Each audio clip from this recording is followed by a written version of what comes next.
ሰላም ሰላም፣ ውድና የተከበራችሁ የዚህ ቲቪ ቤተሰቦች እንዴት ናችሁ? ሰላማችሁ ብዝት ተረፍረፍ ይበልልኝ። ዛሬም በሚያሳዝን ዜና ነው የመጣሁት። እንግዲህ አዲሱ ገሰሰ አሳዛኝ ዜና ነው ማለት ነው።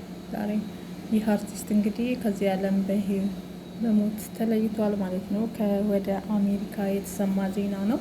ይህ አርቲስት አሜሪካ ላይ የሚኖር ነበረ። እንዲሁም በኢትዮጵያ ሙዚቀኞች ለቴዲ አፍሮ እንዲሁም ለተለያዩ ሶፊያ ሽባባው ለጂጂ ለተለያዩ አርቲስቶች እንግዲህ ቀኝ እጅ ነው ተብሎ የሚወራው ለት የነበረው ሰው ነው ማለት ነው። ዛሬ ላይ በድንገት ህይወቱ እንዳለፈ እየተነገረ ይገኛል። ነፍሱ በአጸደ ገነት ትረፍ። ለቤተሰብ መጽናናትን ያድልልን፣ ለወዳጅ ዘመዶቹ እንዲሁም ለልጆቹ መጽናናትን እግዚአብሔር አምላክ ይስጥልን እንላለን። በድንገት ነው እንግዲህ የሞተ ነው የተባለ ያለው ማለት ነው። ባደረበት ህመም በሕክምና ሲረዳ ቆይቶ በድንገት ህይወቱ አለፈ ማለት ብዙ አልታመመም ማለት ነው። ህመሙ ስላልተሰማ ይመስለኛል እንደዛ ተብሎ ነው የተዘገበው። ለማንኛውም ነፍሱ በአጸደ ገነት ትረፍ። እግዚአብሔር አምላክ ለቤተሰብ መጽናናትን ያድልልን ማለት ነው። ቴዲ አፍሮ በጣም የሚወደውና የሚያደንቀው ለቴዲ አፍሮ ማናጀር እንደነበረ ይነገራል ማለት ነው። እንዲሁም ለተለያዩ አርቲስቶች ማለት ነው ወጣቶችን በማበረታታት ለብዙዎች እርዳታ በማድረግ እንዲሁም ደግሞ በገጠር ትምህርት ቤቶችን በመስራት ብዙ በጎ ስራ እየሰራ እንደሆነ ታሪኩ እየተነገረ ይገኛል። ህይወቱ ያለፈው እንግዲህ በአሜሪካ ሀገር ነው። አሁን ወደ ኢትዮጵያ አስክሬን እንደሚመጣ ነው እየተነገረ ያለው። በቅርብ እንግዲህ ወደ ኢትዮጵያ አስክሬኑ ይመጣል። የመቀበሪያው ቦታ ኢትዮጵያ እንደሆነ እየተነገረ ነው ያለ። በጣም ያሳዝናል። በድንገት እንደዚህ አርቲስቶች በየጊዜው ስናጣቸው በጣም ልብ የሚሰብር ነው ማለት ነው። እግዚአብሔር አምላክ መጽናናትን ያድልልን። በጣም ያሳዝናል ማለት ነው። እንዲሁም በቀደም ሰርቼ የነበረው ቪዲዮን አይታችሁ ሊሆን ይችላል ማለት ነው። ዳኛዋንና ባለቤቱን ህይወት የነጠቀው ፍርድ ቤት ውስጥ ማለት ነው። እሱ ሰውም ዛሬ ከዚህ ዓለም በሞት ተለይቷል ማለት ነው። በራሱ እጅ ነው ራሱን በራሱ ህይወቱን ነጠቀ በዛሬው ዕለት ማለት ነው። ሰኔ 12 ዛሬ ማለት ነው። ራሱ በራሱ ላይ ወስኖ ዛሬ እንደሞተ እየተነገረ ነው። ባለቤቱንና እንግዲህ ዳኛዋን ህይወት የነጠቀው ሰው ማለት ነው። አያሳዝንም? ይሄ ደግ አደረገ። ሲጀምር በምድርም በምንም ለሰውም ለራሱም የማይበጅ ሰው ስለሆነ እንኳን ሞተ ለሱ ነፍስ ይማር አልልም እኔ ማለት ነው። ብዙዎች አይታችሁት ሊሆን ይችላል። ያን ቪዲዮ ሰርቼላችሁ ነበረ ማለት ነው።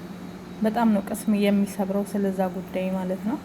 እንግዲህ ዳኛዋ ዳኝነት ላይ እያለች ከባለቤቱ ጋር ተጣልቶ በክስ ላይ እያለ ዳኛዋ ፍርድ በመፍረዷ ማለት ነው። እዚህ ጋር የምታዩት እንግዲህ እዚህ ጋር አስክሬኗ ነው እና ዛሬ በጣም ነው የሚያሳዝነው። በኦሮምኛ ዜናም ቀርቧል ማለት ነው። በጣም ልብ ይሰብራል። ምክንያቱም የ4 ልጆች እናት የነበረችው እህታችንን ነው ህይወቷን ያጠፋ። 2 መንታ ልጆችና እንዲሁም ህጻናት አሉ። በአጠቃላይ ትልቅ የምትባለው ልጅ እንግዲህ ከ4ቱ ልጆች 11 አመቷ ነው። ሌላዎቹ ከዛ በታች። የ4ተኛው ልጅ ጭራሽ የሚጠባ ልጅ ነው ማለት ነው። አመት ከምናምን ሆነ እና እችን ነው እንግዲህ ህይወቷ ያለፈችው እህታችን እቺ ናት ዳኛዋ ማለት ነው። ውሳኔ እያነበበች ባለችበት ሰዓት ህይወቷን ነጠቃት። ባለቤቱንም ፍርድ ቤት ውስጥ ማለት ነው። ባለቤቱንም ዳኛዋንም በሽጉጥ ነበር ተኩሶ ህይወታቸውን የነጠቀ። በዛ የእሱን የነጠቀው መቼ ነው ካላችሁ ግንቦት 27 ነበረ ይሄን ነገር ያደረገው። እሱ ደግሞ አሁን ሰኔ 12 በራሱ ላይ ወስኖ የራሱን ህይወት አጥፍቷል ማለት ነው። ዛሬ እንደሞተ ተነገረ። ይህም መረጃ ደግሞ ጉርሻ ፔጅ ገብታችሁ ማረጋገጥ ትችላላችሁ። በጣም የሚያሳዝነው እሱ ሞተም አልሞተም ምንም ትርጉም የለውም። ለምን የነዚህ ልጆች ህይወት ተበላሽቷል። 4 ህጻናት ካለ እናት መቅረት አስቡት። እሱ የጠገበ ነው፣ ጥጋብ ነው እንደዚህ ያደረገው። ሲጀመር ፍርድ ቤት ውስጥ እንዴት መሳሪያ ተይዞ ይገባል? እንዴት የሀገራችን ምን ያክል እንዝላል፣ ምን ያክል ህግ የሌለበት፣ ምን ያክል ስርዓት አልባ እንደሆን የሚያሳይ ነው።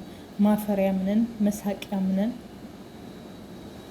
እሱ እንኳንም ሞተ። ሲጀመር የሞት ፍርድ ይፈረድበት ብዬ ነበረ በቀደም የሰራሁት። በራሱ ላይ ደግሞ ራሱ ፈርዶ ዛሬ በዕለተ ቀኑ በቅዱስ ሚካኤል ቀን እንግዲህ በራሱ ላይ ራሱ ፈርዶ ጸጥ ብሏል። ደስ ብሎኛል፣ አላዘንኩም። እውነቴን ነው የምላችሁ። ለምን 2 ነፍስ ነው የበላ። 2 ነፍስ ብቻም አይደለም፣ በዚች በዳኛዋ ስር ያሉት ደካማ ቤተሰቦቿ፣ ታዳጊ ሕፃኖች አስቧቸው። የእነሱ ህይወት ራሱ እንደተበላሸ ቁጠሩት። ይሄ የሚጠባው ሕፃን አስቡት። እሱም የሚስቱም ህይወት እንደዛ፣ የልጆቹ እናት ናት። ይሄ ሁሉም እንግዲህ በንብረት ነው። አያችሁ ሰዎች አትንገብገቡ። አንዳንዴ መንገብገብ እንደዚህ ዋጋ ያስከፍላል፣ ይጸጸታል። የወዳም እኮ ከተጸጸተ በኋላ ራሱ እኮ ነው ራሱን እንትን ብሎ ህይወቱ ያለፈችው። እና በኋላ ላይ መጸጸት ለማይቀር አሳልፋችሁ የሆነ ነገርን አታድርጉ። ትንሽ ታገሱ።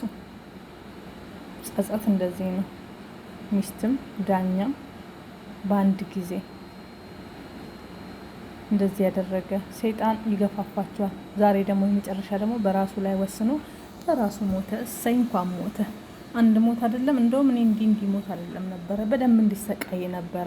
እውነቴን ነው የምላችሁ። ሞትማ ሁላችንም እንሞታለን። የሚቀር እኮ የለም እዚች ምድር ላይ፣ ክራይ ናት፣ እንሞታለን። ግን ይሄ ሰው ደግሞ ተሰቃይቶ ተቀጥቅጦ እነሱ እንዳሰቃይ አሰቃይቶ እየሞት ነበር ያልኩት። እኔ እንደውም በራሴ በጣም ስሜታዊ በመሆኔ በጣም ያሳዘነችኝ። አለምንም አጽያቷ ለእውነት የፈረደችው ዳኛ የልጆች እናት የምታጠባ አራስ ህይወቷ ማለፉ በጣም ቅስሜን ሰብሮኝ ነበረ እና ዛሬ ላይ ደግሞ ራሱን በራሱ እንደሞተ ተነገረ።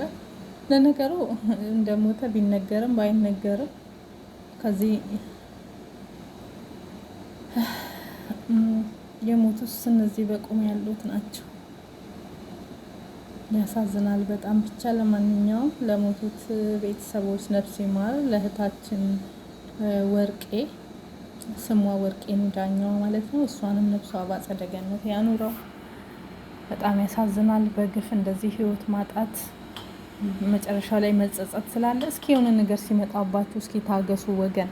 እንግዲህ ሰውዬ ለገንዘብ ብሎ ነው የሁሉ ነገር ያደረገ። ለምን ሚስቴን ቤት አካፈልሽ? ንብረት ለምን አካፈልሽ? መጀመሪያ ለእሷ ሽምግልና ሲልክ ነበር፣ ሰው ሲልክ ነበረ። ገንዘብ ልስጥሽ፣ አትፍረጅብኝ።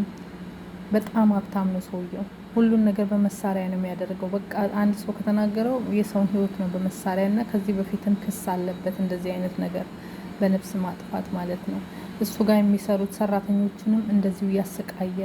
አንዳንዴ ሀብታም ስትሆኑ እኮ አይምሯችሁ ላይ ድፍን ነው የሚሆነው። ፈጣሪንም አታስታውሱም፣ ሰውንም አታስታውሱም። ሁሉ ነገር እርምጃችሁ በገንዘብ ስለሆነ ማለት ነው። ለዛም ነው እግዚአብሔር ይፈረድበት። ይኸው ፈረደበት በራሱ ላይ። እሷ ሀቅን ስለፈረደች ገንዘብን አልወስድም ስላለች የእሷን ህይወት ነጠቀ። ዛሬ ደግሞ የራሱን ህይወት ነጠቀ እና ይህን እንግዲህ ፍትህ ስንል ነበረ። ይሄው ፍትህ ተገኝቷል እንበል። ይሄም ፍትህ ነው አንልም። ያኔ መንግስት አልሰጠም ፍትህ። ፍትህ ያው ከነሱ ነው። ራሱን በራሱ ላይ ወስኖ ህይወቱን አጥፍቷል። ያሳዝናል። ብቻ ሰው ልጅ ለገንዘብ ብሎ ይሄን አክል ርቀት መሄድ፣ ለንብረት ብሎ ይሄን አክል መድከም ጉድ